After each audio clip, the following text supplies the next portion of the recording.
The Predator was released in 2018 and is directed by Shane Black. It stars Boyd Holbrook, as well as a slew of other famous actors like Thomas Jane, Keegan-Michael Key, Sterling K. Brown, that assemble this group of ragtag mercenaries that essentially end up hunting the Predator. This movie opened to a very weak reception. It got a 33% on Rotten Tomatoes, both the tomato meter and the audience score, and the critics' consensus was, The Predator has violence and quips to spare, but its chaotically hollow action adds up to another missed opportunity for the franchise's increasingly defined by disappointment.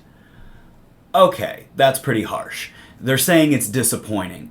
And in a sense, it is and was disappointing, but there's a lot to like about this movie, and I don't feel as though 33% on Rotten Tomatoes is accurate, and I feel like that steered a lot of people away from this movie who are not going to watch it, or maybe wouldn't watch it, because of the tomato meter score. Do you know what my job description is? I really feel like this movie got a bad rap, and I want to set the record straight, that there's a lot to like about this movie. I look up, and I catch what falls out of the sky.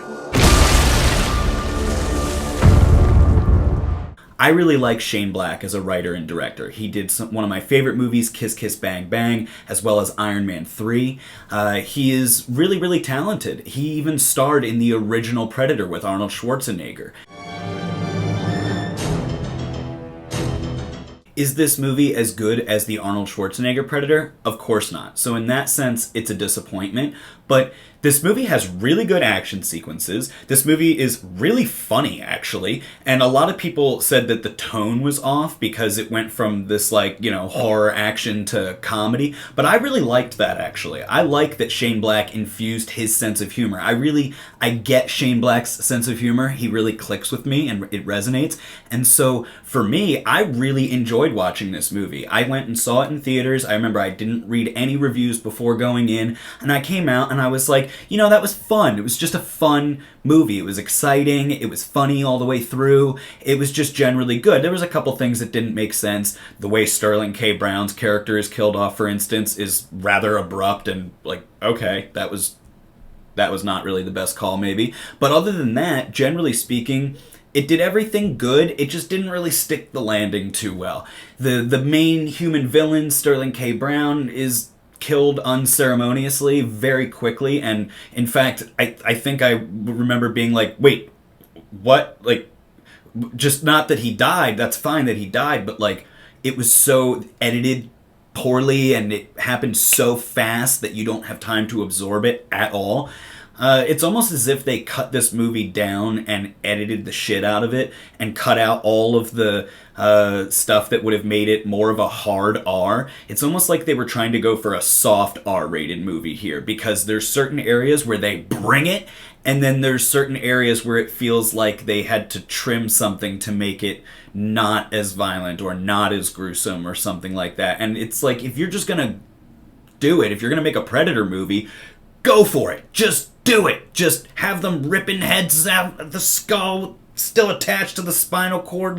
Blah, let's go. That's what we signed up for. So I'm okay with the studios, pushing forth that violence, but I think they weren't okay with it, and they were like, whoa, let's tone it down, because even though it's an R-rated film, we still want to appeal to general audiences. And the Predator movies are not made for general audiences. So I don't think this is Shane Black's fault, is what I'm getting at here. I think this is a studio interference problem, and I think that they edited the hell out of his movie, and what once was a probably about 2-hour movie, in a sense, was boiled down to an hour and 45 minutes, and that extra 15 minutes that they cut out of it to make it not a 2-hour film, I really wish I could see a director's cut of this movie, and I really wish that I could see it all put back together the way Shane Black had intended it, because I really feel like he does have a good eye for things, but the way that this movie got cut together, it didn't really do his style any justice. And so that's why I think this movie flopped.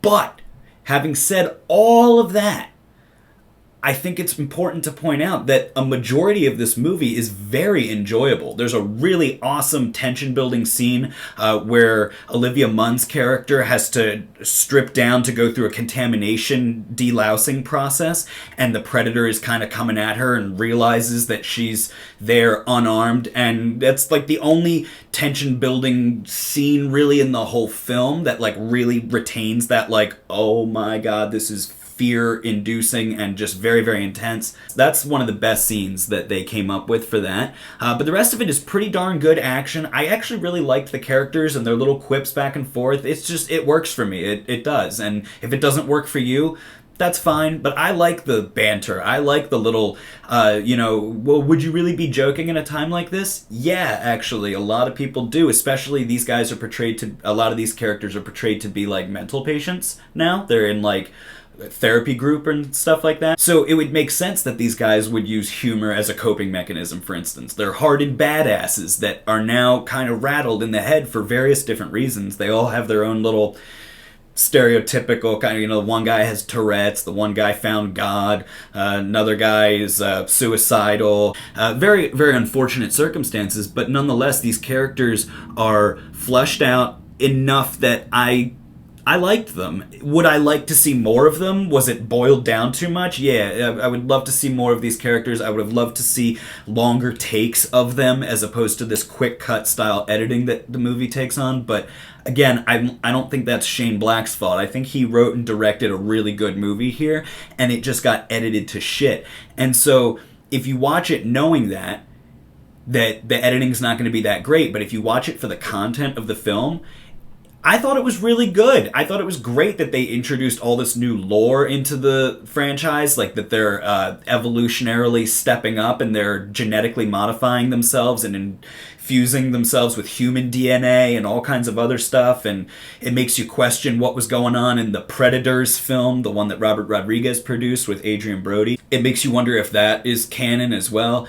They all seem to have thrown out the Alien versus Predator nonsense, so I'm glad that they're done with that, but this movie was decent. It's not a 33%. I'm not going to give it a number because I don't believe that movies should be boiled down to numbers. I did that for a lot of my reviews when I first started doing this, and I'm not going to boil a movie down to a number anymore. I'm pretty over that.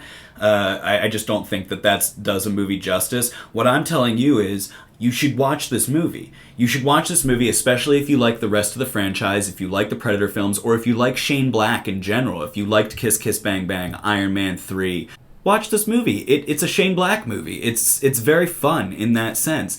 And I really think that this movie got a bad rap and deserves a lot more credit than it got. So for what it's worth, go check out The Predator from 2018 if you have not already. And if you did not like this movie, or if you disagree with how I'm portraying it, feel free to let me know in the comments. Say what's up. Thank you so much, guys. Peace.